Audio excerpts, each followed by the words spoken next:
Hello, everybody, and welcome to the NextGen Planners podcast. My name is Amelia Hamilton, and I am the head of community here at NextGen Planners. And we've got a fantastic episode for you today because I am joined by the operations director at TFP Financial Planning, Olivia Maynard. Welcome to the podcast. How are you doing? Yeah, I'm good, thank you. How are you? Yeah, good. Pretty good. We were just talking about it's getting darker now, so that's something to contend with. But on the whole, doing pretty well. Definitely feels like the time where everyone's coming down with something. Everyone needs a little bit of sunshine. Unfortunately, it's definitely lacking at the moment.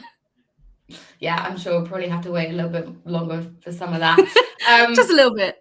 Yeah, but in this is a good question we like to ask everybody to kick things off because everyone's days are so different, and whatever job you have, it's gonna sometimes be unpredictable what you actually do on a day-to-day. So to give people an introduction to your world and perhaps what we're going to talk about today, could you start by giving everyone an overview of what a day in the life of Olivia Maynard looks like?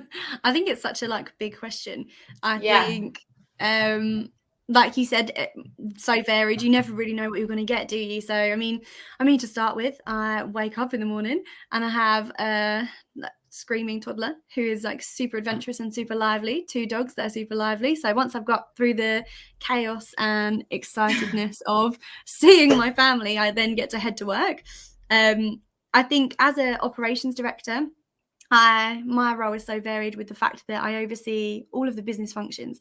So all of my days are slightly different. I do tend to schedule my day. So I'll be Monday is marketing and Tuesday is finance or compliance or something like that. So each day has a slightly different tilt, but I guess the concept is always the same. Although I'm covering maybe a different function, the idea is that I'm trying to install systems or processes or controls into the business to help it function and run smoothly. At least that is the aim.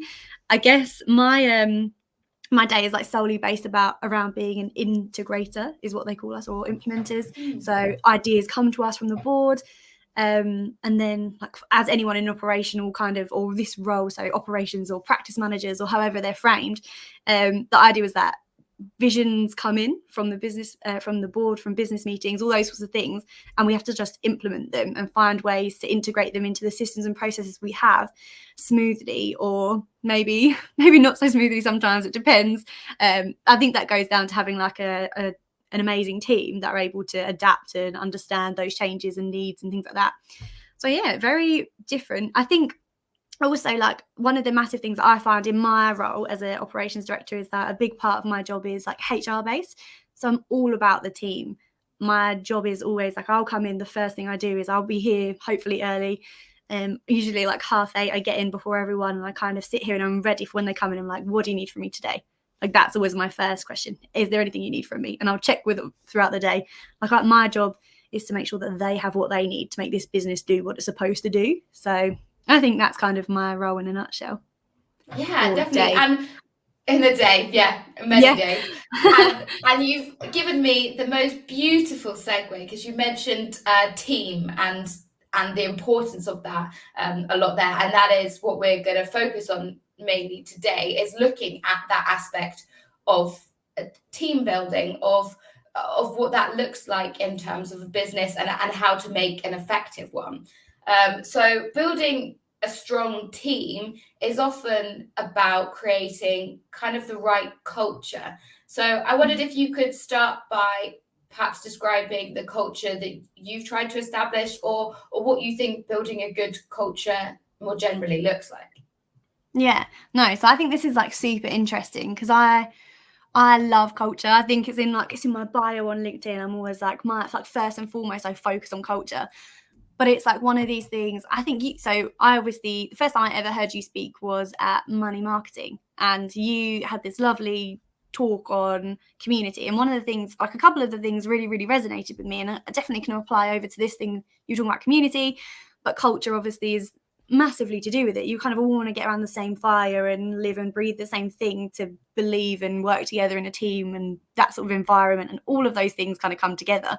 And I think when I heard something you said, it really resonated with me about my team and kind of making sure that they all work together and understand that, I don't know, it's really, it's like hard to, I think the idea I'm trying to get to is it's intangible. Like culture is so intangible. It's very hard to describe it. And I'm sure, again, like you've mentioned, many people can describe it in so many different ways. Like, so everyone would have a different definition of what culture is. And I think one of the things I always do is I like check in with them. And I even did it this morning. I was like, what culture with you guys? Like, what do you think the culture is of this business? Like, because we all have different lived experiences, and the culture that I have put in place, to say, is built off of 7 different people. Like, all of the people in this office, like, the culture is impacted by every single person here.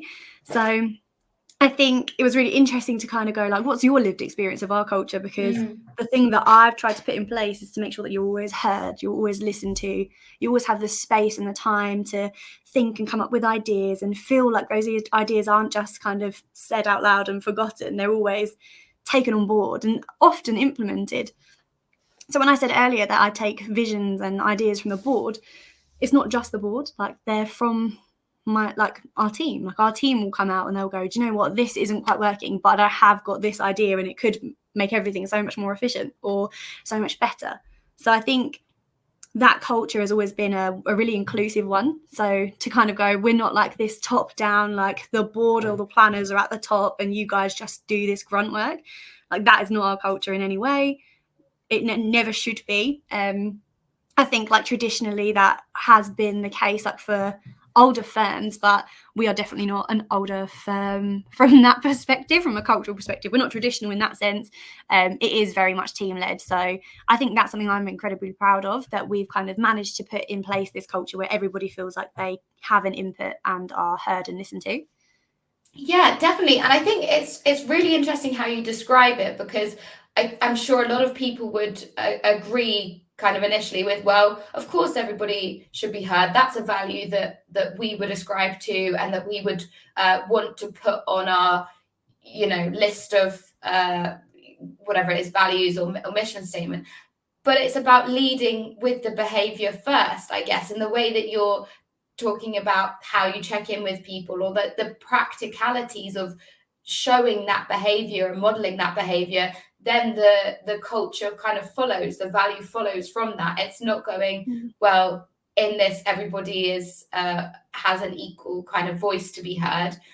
It's just doing that, and then people will understand, oh, I my voice is valuable here. I can say how I feel, and I think it's important that, I really like that you haven't gone, well, that our culture is X, Y, Z. These are our things we focus. It's, well, I do this, and we really make sure we instill this into the behavior, which is going to make a more cohesive culture where everyone's, bought in instead of just words on a wall.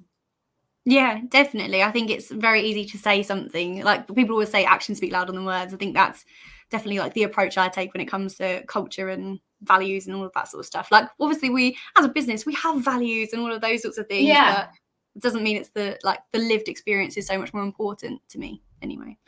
Yeah, definitely. And I also think the word culture can be slightly confused sometimes, because especially with building a culture for young people, it might just be, well, put I don't know, like a tennis in the office, or, have pizzas on a Friday, or whatever, that is. That's building culture, but actually it's still removing you from the individuals in your business. It's not coming together and understanding what's important to those people, and that different people are going to want to manage things in a different way, or find things better or worse.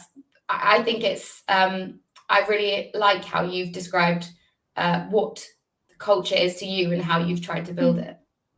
Oh, good. Thanks. Yeah, well done. So looking at clearly you've done a good job, and likewise when I heard you speak at Money Marketing, it was very much, I really like a lot of what she's saying here. Let's get her on the podcast. We have to talk about it more. And so clearly it's been successful. How do you think that kind of established culture has contributed to the success of the team and the overall business? I think, so going back to like the whole everyone's heard, everyone's listened, obviously I'm gonna use a phrase that also is very reminiscent of your talk. You talked about this whole like one to many or one to one or one to many, but the like power of unlocking growth, I suppose, and like reach is from having many to many. So again, if we had one, or if you had like Dan, for example, who's like very vocal about what we do, and he's out there, he presents and all that stuff, or if you have me, Casey, and Dan, who are the board and the directors of the business, if it was just us trying to come up with ideas to scale this business and change it and revolutionize it and make it this amazing thing that we know it can be, it's going to get there much slower than if we have 7, 8 people coming up with those kinds of innovations. Obviously, that comes with challenges as well, like trying to harness 7 different people can be difficult. But I think having the understanding and adaptability of a team that really wants to drive and push for success comes from having, like, if you build that culture right and you have those right people with you doing the right thing, you're around this fire, you all get it, you're having fun, you're all working in the jobs that or on the things that are unique to you, like they're really, really special. We have very, very special people in our team, and they're all doing what's best for them. So I think if you can harness that culture and have all of those people doing the right things and then go, right, this is the direction we're heading, we're going to give you the shining light to aim for, you just aim there. That's what drives success, in my opinion. If you have 7 people all gunning for the same thing and working on the same thing, that's going to get you there far quicker than 3 people doing it. So I think just having that culture, yeah. Yeah, and I guess that kind of raises an interesting point too, is that you do have, as you said, 7 different voices there, and I'm sure they're not all going to be saying the same thing at the same time. So how do you navigate conflict in that environment, and how do you kind of manage that so eventually everybody's still moving in the same direction? I think it comes a lot to making sure that there's like time and space to collaborate. So we have, I mean, it's like layers upon layers of things that we do to kind of harness and drive that. Like everybody, again, you have people that are in our client experience team. So usually their innovations are around one subject. It's about increasing the experience, whether that be physical experience, when someone comes into the office and goes, well, that smells amazing, or I love that sign, or these colors are great, or this seat was so comfortable. Like, it can go from that to, oh, the communication I get from you is outstanding. Like, you're always chasing me for things rather than me chasing you. Like, it's all an experience for them. And you've got like our power planning team, they'll focus on technical stuff. So often, like from that, you can kind of see that people will be innovating in different areas. However, they will overlap, and obviously lots of things happen. And also, they'll all have really valuable insights on what they've seen or what they've heard that the business could do. So they might go, actually, like our chems, our client experience people, they might turn around and go, I saw this thing, and from a technical perspective, I don't know much about it, but maybe our power plans can work on it. So they'll could be able to share that. And I think that's when that potential for like conflict and stuff comes up. But the way we've kind of always done it is we have project teams that work on specific projects. So when something's like raised by, say, a power planner, and they go, we really want to increase this, or we really want to improve this, or this is rubbish and I want to fix it. I think then we kind of have a project team. So they work on that, and it kind of has like no further outside influence. They work on it and then they present it back to the rest of the company. So I think that works really, really well to make sure that it's kind of these are our ideas, we've harnessed it, we're taking the lead, we will then present it back and have input. Usually that presentation back to the rest of the company comes from our quarterly team meeting. So we know that is all about collaboration. The whole point of taking a whole day out once a quarter is for us to sit together and go, right, these are the issues we're facing, or this is what's going extremely well. How can we kind of capitalize on it, or how can we fix it? How can we improve it? I think that allows us to kind of harness those 7 voices in one room at one day, get it all kind of out on the paper and ready to go. So I'd say that's how we do that part of it. It sounds fantastic, and clearly is working. And I guess maybe now is kind of a good time to take a little step back and actually just look at what a good team should look like, because we're talking about team building, and there's so many areas to that. But now we've kind of established culture and how to navigate the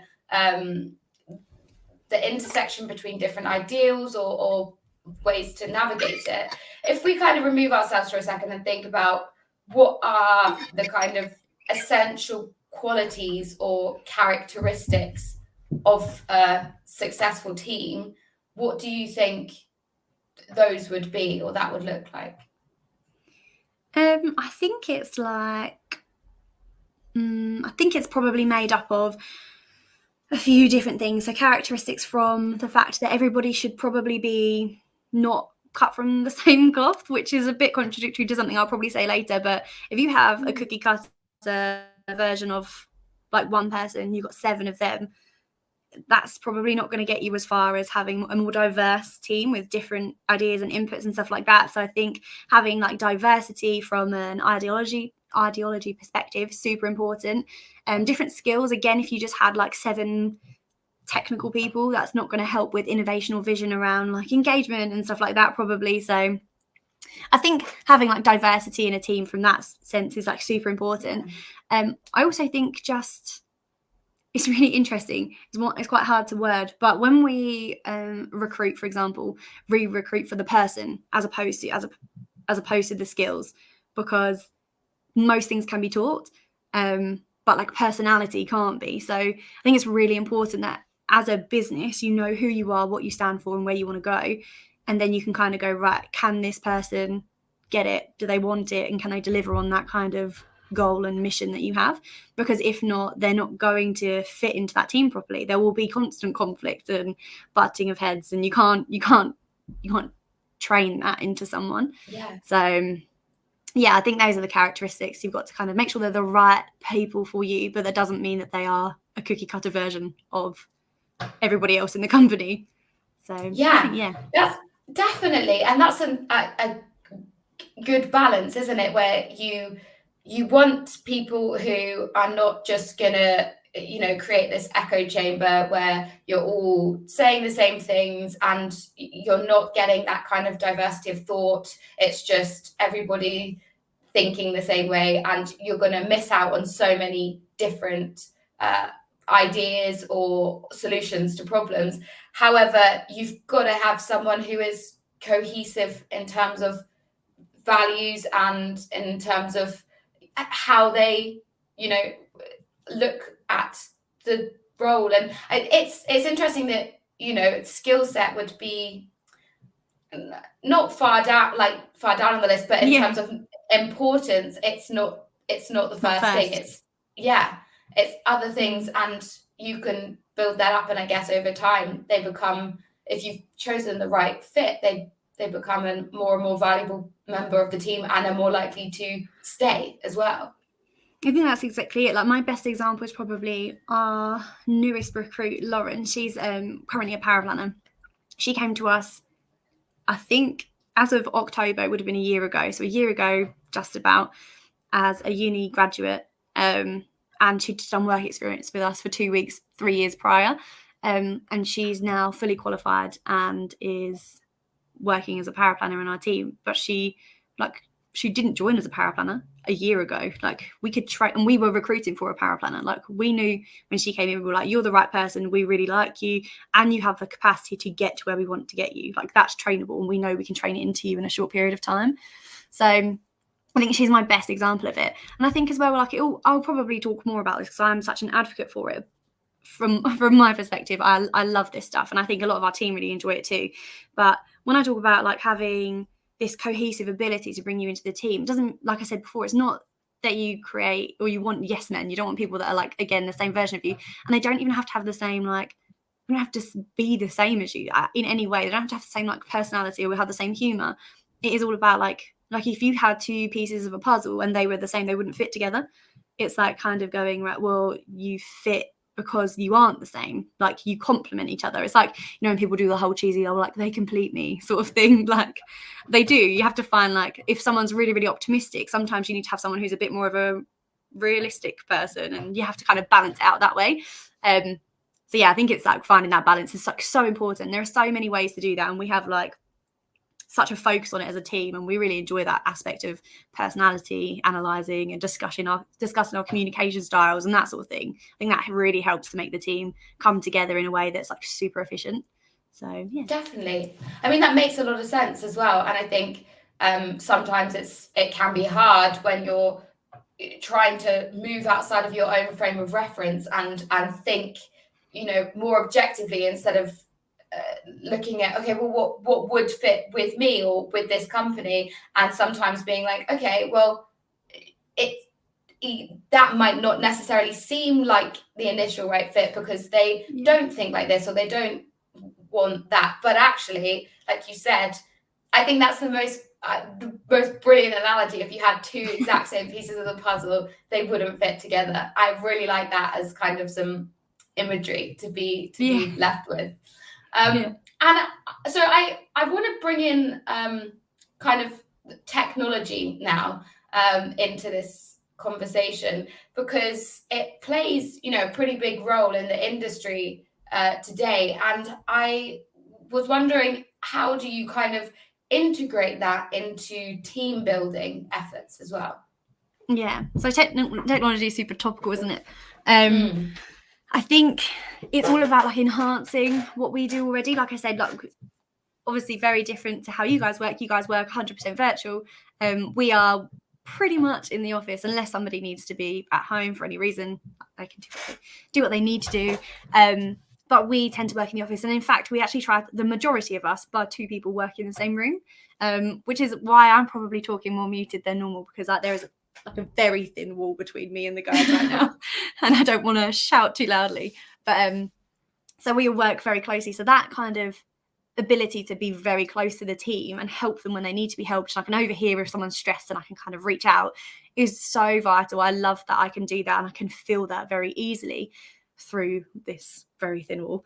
So it's really, really nice for me to be able to do that. But from a technology perspective, I think it massively enhances the way I can capture things. And I think even feeling like people can share more often and more freely, because sometimes it can help to have like a bit of a screen between you, and also it feels less formal. I don't know, maybe, but we use a few different pieces of technology to help with team building, and I'm going to tackle it from my type form perspective. So we do a lot of, so once a month, for example, we send out a self-reflection survey for the team. So they'll literally get this self-reflection survey once a month, and it will kind of go, how's your month been? Like, tell us how your month's been. Rate it. How's the communication been with the team? Rate that. Tell me what could have been better, what could have been worse. And I think getting that feedback from them firsthand is so important. And also I feel like they feel like they're able to share that with us in a much different way to if I just went up to them and was like, how have you been this month? I think sometimes it's easier to type it and send it through. I think that's invaluable, but we also tackle it so I think that's really helpful, because they can kind of feedback on the business, feedback on the team, go, this person's been incredibly helpful to me this month because they did this, or this person, or I've actually really struggled because of these things that have happened. Can we improve it?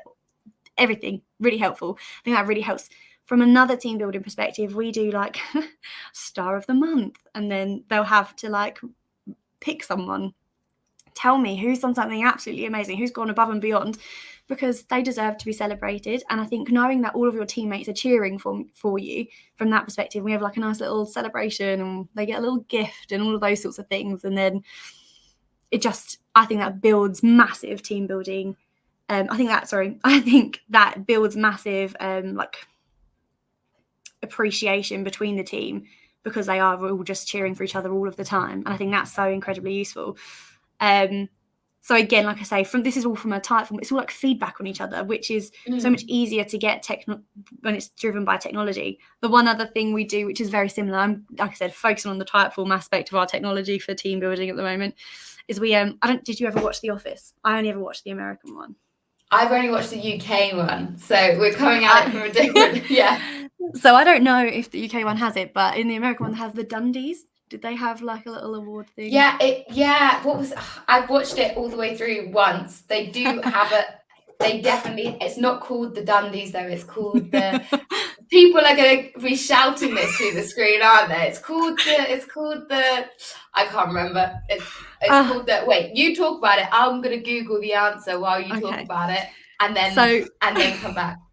So a lot of us loved The Office, and we all loved the Dundies. So we've made the Plannies. We just have like several award categories, and we vote for them throughout the year. Again, it's just like something is built into the system. There's a square on our intranet. You click on it and you go, this person has done this, therefore it's that. Like we have like the most ridiculous client story, like someone had to chase a client down the road in the pouring rain because they forgot their bag or something like that. And we have all of these different ones, like walking medication center because someone's always got paracetamol, whatever it is, like, or all of these sorts of things. We have all of those, and I think that's really great as well because it allows people to like anonymously vote for these people that have done either brilliant or hilarious things. And then again at the end of the year we get to celebrate that. And I think as long as you're building like this culture that's like fun and energetic and useful and efficient and just a great place to work, technology can massively help with those sorts of things. I know those are really, really small things and people are like, you could probably get that without technology. But I also think it just creates ease and efficiency. And also there's like a little bit of anonymousness. There is definitely a way to say that. Anonymity. I feel like in Nemo when they can't say anemone. Yeah. You know what I mean? I think. Yeah. So there's like that behind it. And sometimes that's always like fun. Yeah. You feel a little bit braver and you can be like, oh, maybe I can rip into you a little bit more and take the mick out of you in this submission, because if I was saying it to your face I'd feel too harsh, but it's funny. So I think from that perspective those sorts of submissions from technology are really, really useful. And then again, I did mention the personality things. I think we had like a big session, and what we did is we took, I think, 4 or 5 different personality and communication tests online. So we did like a Colby, a DISC analysis, all of those sorts of things. And you can't do them without technology. Like I can't sit there and work out somebody's personality or communication style. But we did all of those things, and that massively aided all of us to really understand how each other like to receive information or receive communication. Because for one, I'm a massive talker. I talk so much. If no one's here, I'll talk to myself. I love to talk and I can't help it. But a lot of the guys out there don't want to receive that much information from me. And from somebody who talks a lot, I don't provide a lot of information. I will go up to them and I will say, I need you to do this. And that will be it. I'll walk away and I'll go, right, I've done what I think, because that's how I like to receive information. If someone comes up to me and goes, Liv, I need this on my desk, I'll go, cool, I will do that. So I like to receive information that way, but some people don't. Some people want to know the whole thing and then have an email to follow up and say, oh, actually, what if I need to tell you this massive backstory and then I need to go, but can you just put this on my desk in an email? And some people like that. But if I don't know that about someone, they're going to hate me coming up to them and just go, I need this on my desk, and just walking away. But it's so interesting because that kind of technology can only enhance the human interactions that we have. So I think that massively helps the team. And then it also just gives you so much more of an understanding. So if you walk in and you see somebody's really, really stressed and you're like, how can you be stressed about that? Then you have like this session that goes, well, actually, it's because of their personality type. And you go, oh, that makes total sense. I now don't think anything wrong about it. I just think, oh, that's how you are as a person. That's cool. I'll leave you to it. So, I think those things are really useful. Yeah, and that kind of understanding of each other is going to help build that team and appreciate people for who they are, rather than trying to get them to mold into something artificially to create a team. You're more organically allowing people to fulfill whatever role that, I think so. They do. Yeah, because it's like, again, what we were saying earlier about you can train stuff into people, but you can't change the way someone communicates or someone feels or acts. And you kind of go, well, actually, to make sure that we all understand, we don't have conflicts, we just need to understand why they feel or act that way or why they communicate that way, and then how we want to be communicated to. Just avoids or reduces all of that tension and conflict that could arise if you just kind of put your head down and went, well, they just act that way. So I think it's like a opposite of an ostrich moment. Yes, absolutely. And just to come back to the office thing, I couldn't find anything on the internet, so I quickly texted my boyfriend with the heading urgent, because he watches the UK and US, and he said the UK one doesn't have any awards. I said it definitely does, and he says it definitely doesn't. You're probably getting confused with the episode where there's a quiz, but it's just called the quiz. But I don't know. He could be lying. I couldn't find anything online. But that apparently there is an equivalent of the Dundies, although I'm sure there is. But maybe you were a little bit of a traitor to the UK one and watched the US one at one point, saw the Dundies and thought, yeah, that's it. Oh, he's actually worked. So I work remotely. He's in the other room. He's just texted back going, "I am not lying." That's what he's messaged that. Oh dear. Well, yeah, someone will know. We'll figure it out. I probably did just watch an episode of the US one while he had it on. You were saying some really important, really interesting things there, and I've just brought it back to The Office. That's good. We all love The Office. Yeah, it's a classic, isn't it? So I want to know now then, you clearly have a really good approach to, running the business and enhancing kind of that team element of it. Could you talk a little bit about your approach, but more kind of specifically any challenges or hurdles that you've encountered and perhaps what you've done to kind of overcome it? Yeah, sure.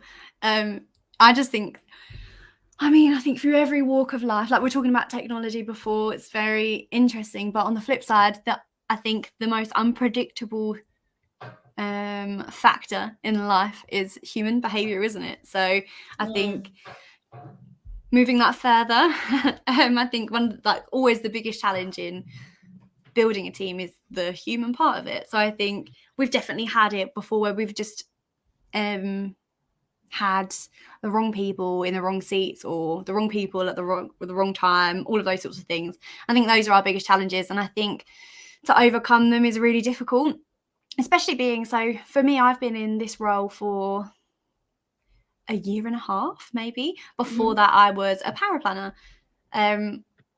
So I just think moving into this role has been like very interesting, because before I could kind of go, if we had like an employee or someone that I just thought wasn't performing the way or wasn't acting the way that I felt was right, I kind of had to just sit there and be like, okay, like this is fine. There's not really anything I can do. I'm just going to continue to work through this, and we can like try and communicate our way and get to a better end. And then now I'm in a position where I can sit there and I can go, actually, I don't just have to try and communicate it. I can now do the tougher thing, which is to try and go, look, this isn't working. This isn't right. You're not the right person for the right seat, and it's definitely not the right time for you in this business. What can we do? Like, do you want to try and train to get to the right position, or is there something that's blocking you from being able to fit into the team in the way you want to fit or we want you to fit? And if not, it's kind of like, okay, I've loved working with you. It's not going to work here though. So how can we release you into the world in a way that works the most amazingly for you? Because I think the important thing is that we've always recruited for the right people. So it's never like we've recruited someone that we just think is like awful in any way. Yeah. Like, we love all of these people that come through our doors, and it's always like one of the things I'm most passionate about is if anybody leaves us, it's because they've come in and we've kind of taken this as far as we can possibly get with each other. And it's kind of like, you will leave this place better than when you came through our doors. That is always a big thing for me, and was like, you will either be more technical, you will have had more lived experiences, you will have understood more about the industry or more about your role or more about people. And we had someone who came through our doors years ago, and she now owns a dog parlor. Like, finance was not for her, and she knew it, but she left and she knew what she wanted to do, and she was a lovely person. So I think the biggest challenges are always human based, and I think overcoming those hurdles has been incredibly hard, because also I do not like to see anybody upset ever. I think I'm human. I don't like stress or sadness. But also I think the best thing is that if someone doesn't fit in this team or isn't in the right seat, It's finding the right seat for them. That's the most important thing. And it might be within this team. We might go, do you know what, you would be wonderful placed here, and we're going to put you there. Like, we're going to make you do that work. It all comes back to like them working within their unique abilities. So I think those hurdles are massive. They're the biggest challenges I've ever faced, because human to human is just, there's always emotions. Like, people can be like, oh, don't take it personally, but there's no way any kind of feedback is ever going to be received not personally. So yeah, I think those are like the biggest team hurdles we've faced. But I think that just being able to kind of overcome those hurdles and overcome those challenges and then go, no, look, this is the right way out for us, like the right way to a solution, can only benefit everybody else. Because if you've got someone who isn't in the right seat for what they're supposed to be doing or feel for the team, everybody in the team is impacted. And it's my responsibility to make sure everybody in this team feels okay. And there's a lot of people that rely on that being the case. So I think that's the biggest challenge that we ever face within the team. Yeah, and so from that then, is if you're doing well or you think that there's a problem, what kind of metrics do you use, or how do you measure your performance, or looking at how to track kind of the effectiveness of team building? What does that look like? What does success in your role look like to you? Yeah, I think metrics for success are always such a sticking point. I think one of the things we're massive about as well is that we're a small company. They don't have like targets per se that you would get in corporates where you'd go, right, you need to hit these metrics. So I think one of the things that we're really passionate about is making sure that they have. So obviously, like, old fashioned would be KPIs. We definitely just label them as objectives because we just want them to aim for something. But they're all so personal. So they'll be like, right, you are a power planner, but you love to do this thing. And I think a massive thing that we do is, so we have our, I don't know what everybody calls them, so quarterly like staff reviews. We call them my GPS. Yeah. So my goals, progression, success. So my GPS. And as well, our trademark service is wealth GPS, so it fits. So we go and we have these, and it's so important to me that we've designed this thing, and only on like the last question is it about what they're going to do in the business. It's all about them as a person. Like, what do you want to do in the next 10 years is obviously a big one. What do you want to do in the next 5 years? What do you want to do in the next 3 years? Whatever it looks like. But also, like, what is your purpose in life? Like, we always say what our purpose is as a business, but what's yours? We have someone who's massively into jiu-jitsu, for example. So all of his training and progression plan is about like jiu-jitsu, and he loves cars and all of this sort of stuff. It's all like all of these things. And then we go, okay, well, we're going to obviously reward you for whatever you deserve to be rewarded. But to understand how we get you there, we need you to deliver on these things. What are these things that we need you to deliver on? Because they will drive the business to success, which drives you to success. So I think it's really important to have like well-roundedness when it comes to those kind of metrics. But I think from a specific, there's so many different areas that we could do it. So you've got performance, you could obviously metric quite easily. But then you go to team building, like, well, how does your team building affect the success of the business? Is so much harder to measure. I'd say on the self-reflection surveys that I mentioned earlier, again, obviously we talk about rating the month, like how did the month go, and giving feedback on that. I think that's a massive thing, because you will always see a spike in the scores when we've had a team social. They'll be like, my month was great because I did this. And it's kind of like, okay, that's really telling. Like, and you achieved everything you wanted to this month. And that's really interesting that you achieved everything you wanted this month, which is a month that we did something that was focused around you and us as a team. So we need to do more of that sort of thing. Or we did something around communication and your communication score's gone up. So that's cool. So we need to keep communication on the agenda to make sure everybody's thinking about it front of mind and the team is communicating and functioning how it should in the most efficient way, ensuring that fun is still like the front of mind and the core reason that we come in and do the things that we do. I think they're the two metrics that I use to measure the success of our team building. Yeah, for sure. And that's so interesting that, when you've put time into each other as a team, that month, then is the scores are high and it works. So it's showing you, yeah, this works. This is creating a more cohesive team and ones that are performing even better as well. And so looking towards kind of other businesses then, and if there's other financial planners or operations directors who are really striving to build these strong teams within their organizations, do you have some advice for them to add to what they're doing, or if they're just starting right now, how do you build a strong team? I think there's like a few resources that are really good especially from an operations perspective.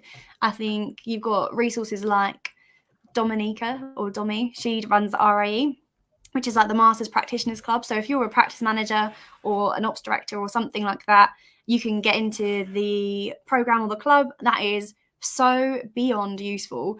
I can't even describe it. Just having the ability to talk to her, to talk to other people, because we get together for like monthly calls to kind of go through your issues or anything you're hitting or ideas and things like that. And it's just a great sounding board. But they also have this forum that you can ask questions on, or a banquet, like a library of resources that will have webinars, PowerPoint presentations, examples of policies and procedures. It will have just almost anything you can imagine is on this site. So I think that's an incredible resource for anyone who is in kind of like an operational position. I think that's so helpful. I think there's always like podcasts. I actually found it really hard to find operational podcasts, but I found 2 or 3 that are really, really good. One is very, very American, but also it gives you good food for thought. It can almost help you. She starts from like building the business from the ground up, starts from like core values all the way to 5 seasons later. So I think they're good. I think that one's called the Ops Authority. So that one's quite good. And then I think from my perspective, from starting to trying to build a team from the ground up, I think one of the biggest lessons I learned is that it should always be the team. Like, I'm my team's biggest cheerleader. Everybody in that team. That's one of the reasons why the first thing I do is check with them. Is there anything you need from me today? And I'll do it throughout the day. If someone looks a little bit put out or is hesitating at their desk, I will always go, is there anything you need from me? What can I do? Or what can anybody else do? Is there something we need to think about as a team? I think just being their biggest cheerleader, like someone gets nominated for an award, that's amazing. Someone smashed this suitability out in like a really, really great time frame, and it is amazing to look at, engaging. Someone does something new or innovates, I am their biggest cheerleader, and I aspire to be that cheerleader. I think that helps to really build like a rapport between you and your individual team members, but also just shows like the environment that they should be in. I think that's so invaluable. If you want to build a successful team, it's kind of like celebrate the successes and be there for them when something goes wrong or they need you. I think that's my biggest advice. Yeah, I think that sounds like some pretty brilliant advice. Great points there. But we've been talking, and there's so much more I want to ask and to say, but I'd like to finish with a couple of questions that we always ask at the end of all of our podcasts. And the first one is, we like to ask our guests for a book that's helped them in their career so far. So do you have a book in mind? Yeah, so I'm definitely not going to be able to narrow it down to one. So yeah. we'll have to go from there, because I feel like 3 books have had like profound impacts on me. So one book I would definitely recommend is Traction. I'm sure a lot of people have heard of Traction or read about it. It's the EOS business management system. So if you want to build business management systems in place, Traction is a brilliant place to start. I know there are very many other people in my kind of role that have read Traction and have embodied at least some or part of it. So I think that's an amazing book to read. I think another book, or I think a book that also has had a profound impact on me, is The Goal. I cannot remember who it's by, but it was lent to me by another practice manager. So that book is all about, I wanted to say it's all about problem solving, and I found it so incredibly useful because it is a story as opposed to someone telling you how to run a business or telling you how to problem solve. It's all about this man, and he's a plant manager, and he takes you through this whole process. And it's quite a big book, this whole process to get to the end of it where they've saved the plant, and it's because it was going to go. And I think it just helps problem solve, but you have to solve the problem as you go through. So it's very interesting. I loved the book. I've read it 2 or 3 times, and I only read it in the last year. I've read it 2 or 3 times. I really liked the book.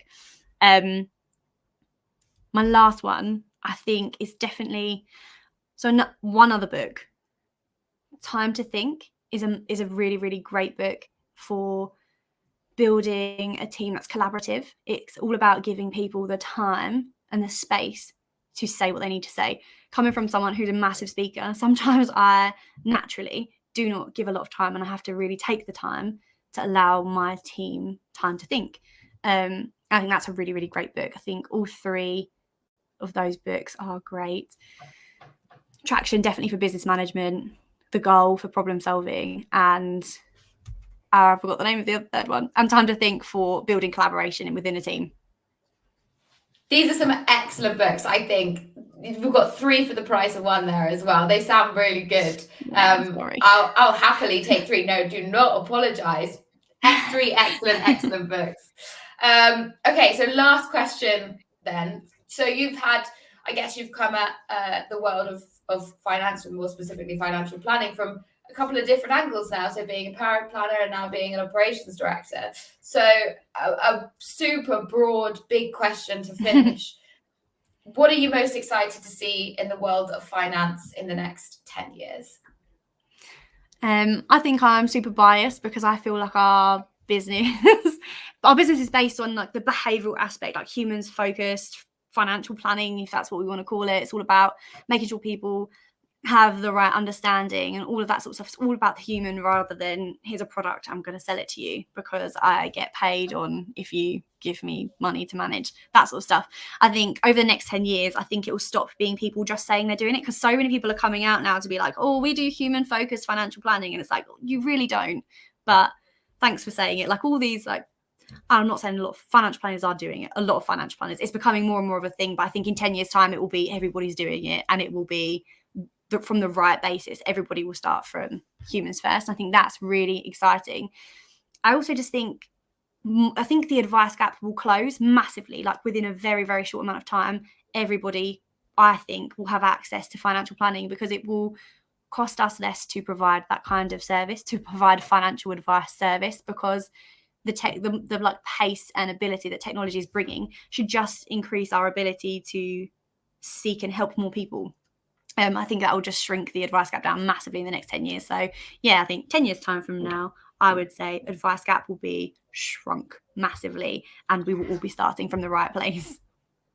That'd be pretty good, wouldn't it? That sounds like a pretty good future to me. Yeah, definitely. Yeah. Well, thank you so much for taking the time to come and talk to me. There's some fantastic ideas, and clearly it's working, and you're doing really well. So thank you for sharing all of that with us. Thank you so much for having me on. Honestly, it's been so nice to speak to you. I'm very sorry that I've had to be like so muted because of this wall, but I'm hoping it wasn't too dulcet. Not at all. Yeah. No, perfect. Yeah, thank you so much. Have a lovely rest of your day. I'm sure we'll speak very soon. Okay. Thanks.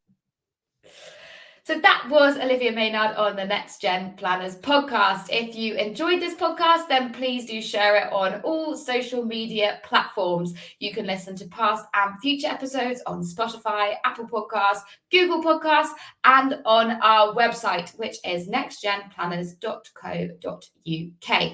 On that website, you can find loads more information about our brilliant community. And finally, if you can, do leave us a review. It helps to grow the podcast even more so we can get it out to as many people as possible. Thank you very much.